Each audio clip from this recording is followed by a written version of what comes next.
Як видеонавор кардем оиди оғухони чор дар гузаштшон худо раҳмат кунад. Як дар навор гуфтем қайд кардем ки пас аз ҷанги шаҳрвандӣ хеле кӯмакҳои зиёди оғухони чор кардагӣ аст.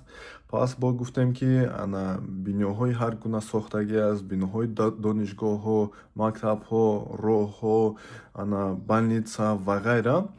Пас як дусета олими аҳли тоҷик дуромадан ана сар карданда ты чи ба ура герой мегӣ, ты чира ба ура дӯсти мо мегӣ, ты чи ба ӯ ба Тоҷикистон чӣ кардагӣ аст, ман ӯро намешиносам, ӯ фақат барои помириёй тудай сюда. Аввалаш ки шумо илм медоштед, шумо ин гапҳоро намедонистед, намегуфтед. Яъне агар ки шумо мусалмон мебудед, шумо ин гапҳоро намегуфтед. Пас ки шумо агар ки каме ақл медоштед, каме илм оиди ислом мебуд, шумо ин гапҳоро намегуфтед. Пас бо шумо агар ки шаҳрванди Тоҷикистон самимӣ Тоҷикистонро дӯст медоштед, шумо намегуфтед ки эй ӯё помириян тудаист. Мо ҳама як тоҷикистонием. Мо ҳама як тоҷикистонием. Барои ман ҳар як шаҳрванде ки дар Тоҷикистон зиндагӣ мекунад як аст. Ман ягон фарқата намебинам. Пас ӯ миллаташ, ана дина, чӣ дине бошад, чӣ миллат бошад, барои ман фарқияте надорад. Ҳама як тоҷикистонием. Пас оиди ислом. Ина як дусета мардако намедонам ака ё мусулмонан, олиман чанд навистанд ки ты и туда сюда. Ман комментарияда навистам. Хоб гуфтам биё баҳс кунем. Биё баҳс кунем ки аз баҳс мегрезанд, албатта барои ки ҷавоб додан наметавонанд, барои ки саводи кофӣ надоранд.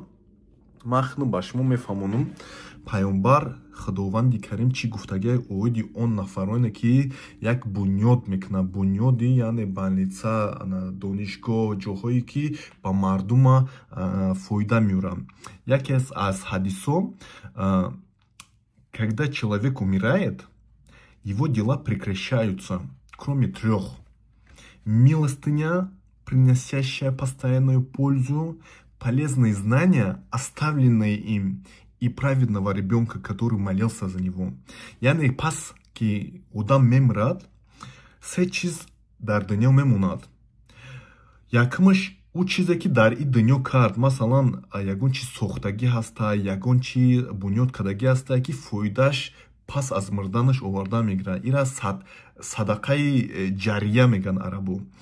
Пас илм, як каса шумо илм ёд метаҳед, ҳамун кай ки мирде, ҳамун илми шумо ба фоидаи ҳамин одам боша, бо савобиша гирифтан мегиред. Ва фарзанди шумо ки шуморо омӯзонде, ки пас дуо мекунад бар ҳаққи шумо. Ин якум ҳадис аст. Дуюм ҳадисаш ин аст ки худованди карим мегӯяд, беҳтарин одамо он одамҳое ҳастанд ки барои дигар одамҳо як кӯмак мекунанд, яъне фоидаоваранд. Лучшие из людей те, кто наиболее полезен для других людей. И ҳадиси пайғамбар аст. Буковен ёвен. Фаҳмиде? И ҳар гап назанен. Пас бояд тайдига ҳадис ҳаст, иштибоҳ накунам, оиди роҳ.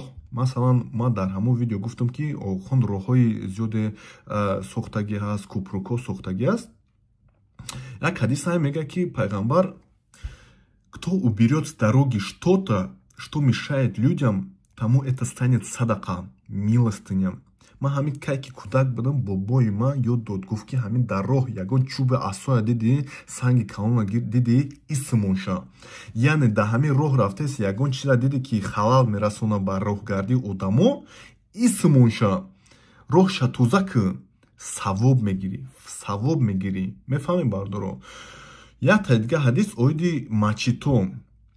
Пайғамбар саллаллоху алайҳи ва саллам гуфт: кто построит мечеть ради Аллаха в этом дуне, тому Аллах построит дом в раю. Касе ки дар ин дунё масҷид месозад, худованди карим дар он дунё як қаср месозад. Фаҳмидед? Қаср месозад.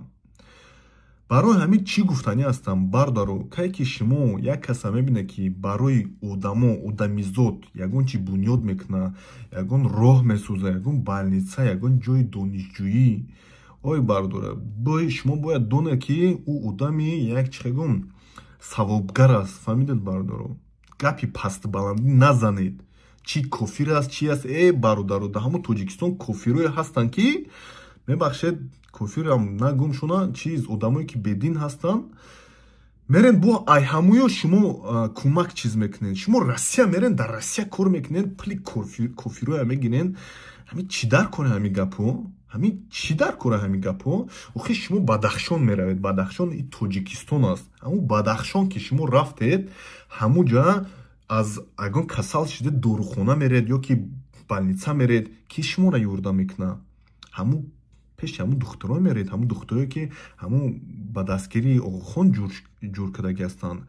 Оянда, насли ояндаи Тоҷикистон ки дар ҳамун университети Централни Азия дар Хорог мехунанд, оё ояндаи мо ҳастанд? Ой бародаро, оё ояндаи Тоҷикистон ҳастанд? Оё дастгирии мо мекунанд? Мефаҳмед?